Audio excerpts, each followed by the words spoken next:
13 brands, and if you find the same tires at a lower price within 30 days, Quick Lane at Valley Ford will refund the difference. They're open late Monday through Thursday until 9 p.m. and open early Saturday so you can check it off your to-do list and get on with your day. They also have a newly remodeled service lounge and additional service bay just for Quick Lane oil changes. Quick Lane at Valley Ford Truck is located at 5715 Canal Road, right under the 480 bridge in Valley View, just down the road from Independence. 5715 Canal Road, right under the 480 bridge in Valley View, just down the road from Independence. Come see why life is better in the Quick Lane. QuickLane.com/Valley Ford Truck. That's QuickLane.com/Valley Ford Truck. You're listening to the Sports Fix.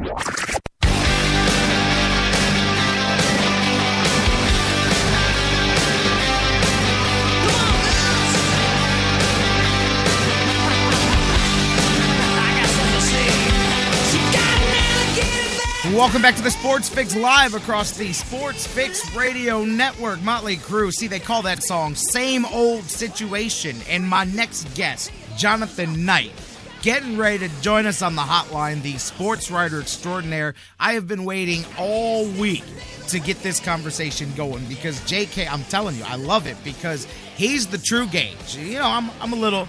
I get a little excited here, you know. I put my heart on my sleeve from time to time. JK is pragmatic. He keeps me down to earth.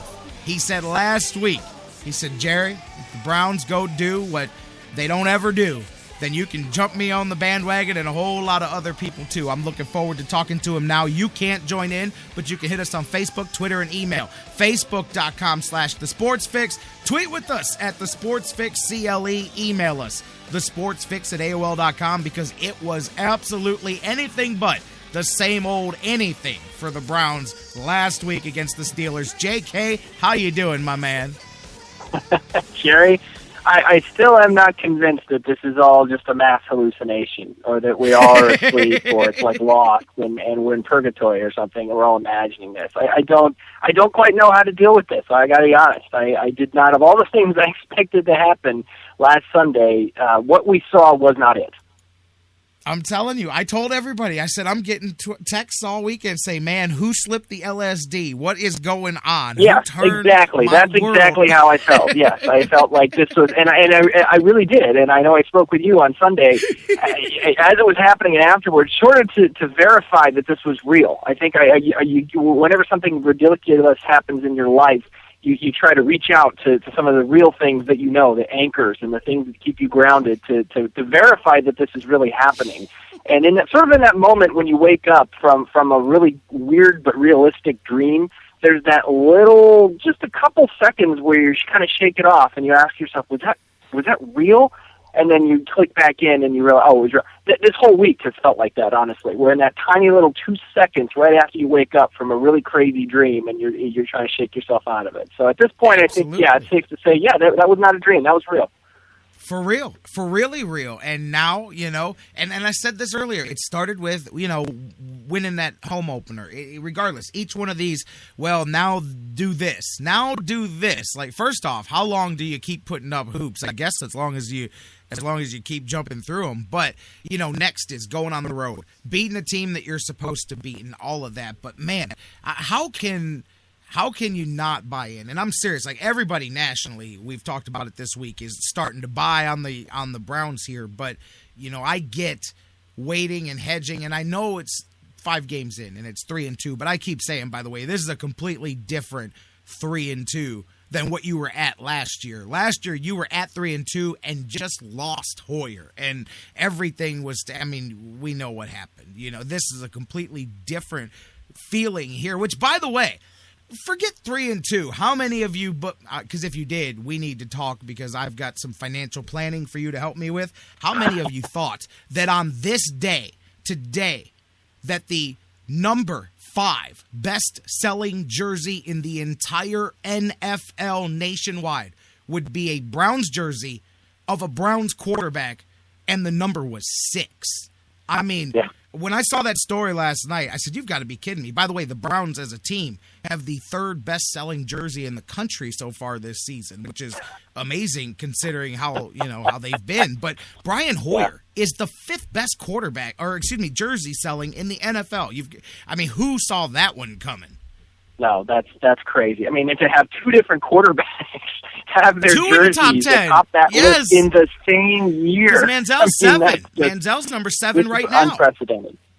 Yeah, Manziel's 7 right now. You actually got two of the top 7 players ridiculous. in the NFL.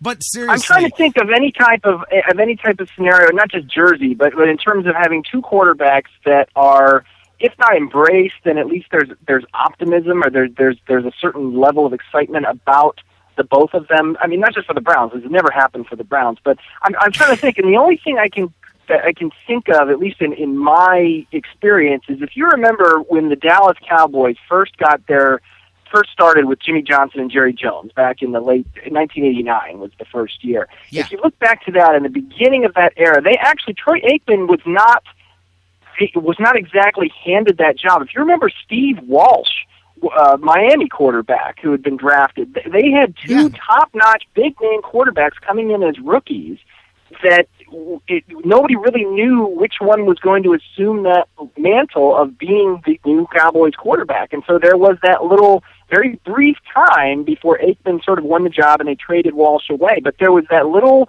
very brief period where it was like, which one's it going to be? And there was a lot of emphasis on both of these two heretofore unknown quarterbacks. So that's really the only time I can think that there was anything like this in the NFL happening to the same team at the same time. Think about how crazy, real quick, on a side, how crazy that, looking back at that preseason competition is now, going Steve Walsh or Troy Aikman.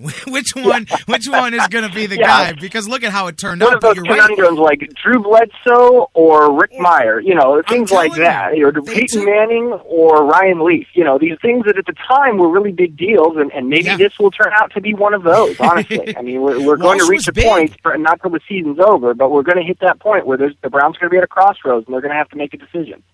I'll tell you, Walsh was big. I remember him. Was it the supplemental draft they jumped up and took him like number 1 in that? I think it was. Yeah, I mean, it was a bizarre situation. It was like a Bernie thing. The Cowboys just completely rebooting their franchise and not quite knowing how they were going to do it. And so you loaded up on quarterbacks, knowing that you weren't going to keep them both long term, and say which one's it going to be, and it turned out to be Aikman.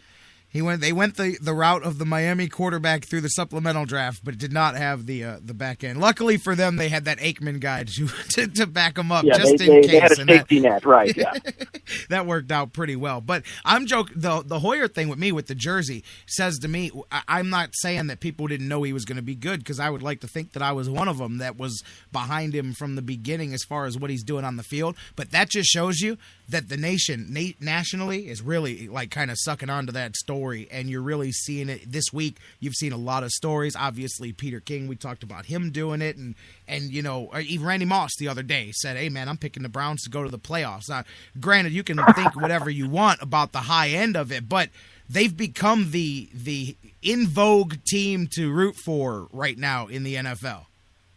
Very much so, and it is a great story. Let's face it. This is anytime we're seeing this in baseball right now. Obviously, with Kansas City. My God, Kansas City in the World Kansas City. A fantastic story, and we latch on to those in sports. So anytime you have this woebegone team like the Browns that has just been lost in the forest for so long, and suddenly now they are doing things that we did not expect and winning games that they shouldn't.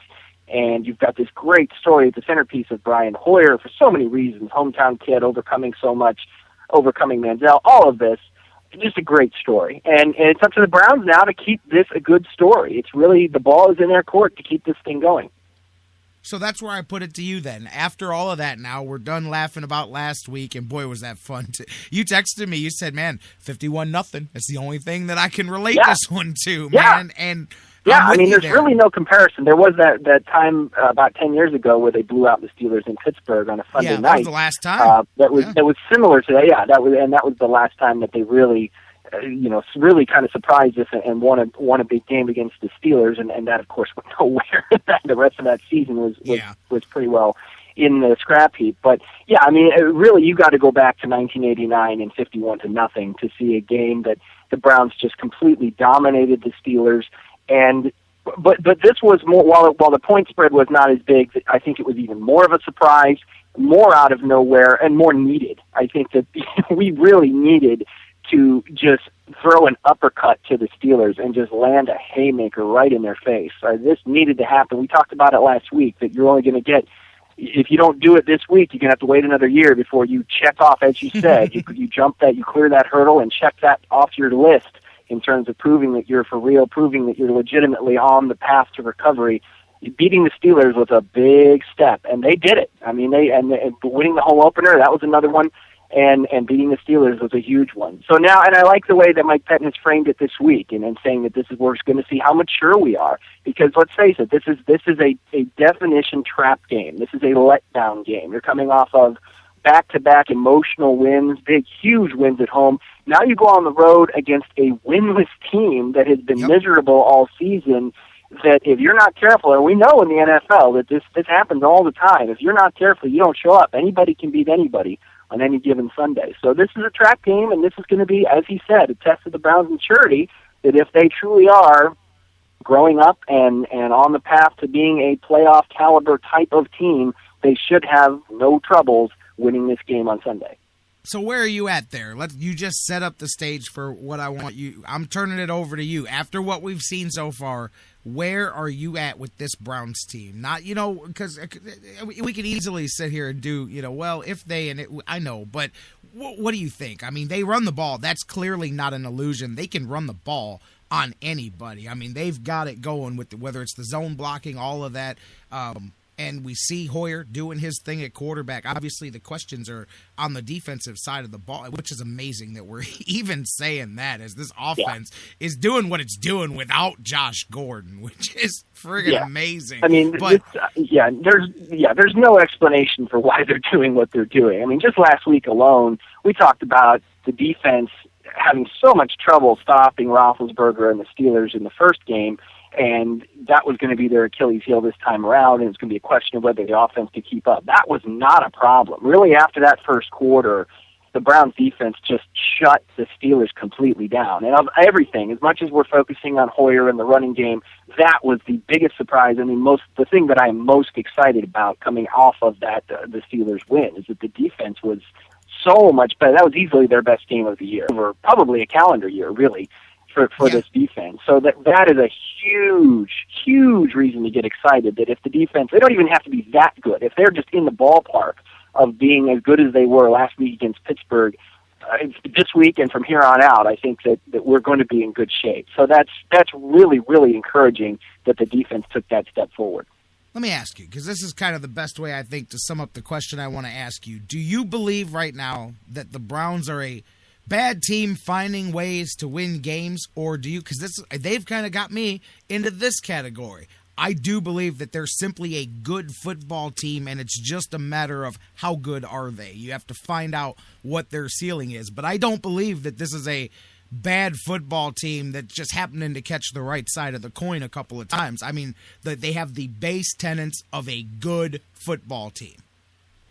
It would seem so. I think there's a little bit of lightning in the bottle quality to this, whether it's Hoyer, no matter whatever it is. Well, I think there is something a little surreal about this that we can't just say, well, we'll pick similar to 2007. I think is what I'm pointing to, that we did. Very true. There was a lot of talent on that team, but that talent, most of that talent had been there before. Something kind of sparked it, and it kind of came together, and they really got on a roll there in the middle of that 2007 season. And it translated into a very nice year. And I think everyone just, we'll just pick that up where we left off in 2008. And clearly that didn't happen. Nothing. So I like to think that there's a little more of a core here. While I don't know that they have the talent on offense that they had in 2007, I think that there's maybe a little stronger core. And hopefully, God, knock on wood, that there'll be a little more stability now. They're not winning these games by luck. I mean, you could make an argument the Titans nailed it in and the Browns just didn't quit, and the New Orleans game, they caught on a bad day, whatever, but you cannot combine those two with what we saw on Sunday, and the Browns just let's face it, they annihilated the Steelers. That was really just a bitch slapping, for lack of a better term. I mean, that was from beginning to end. The Browns really did own that game. So you can't combine those three things and say, well, it's all smoke and mirrors. There may be a little bit of smoke and mirrors to this. There are still some holes on this team, quite a few that need to be filled. But that being said, you're right. This is not entirely a mirage. There's something there. As Marty would say, there's a gleam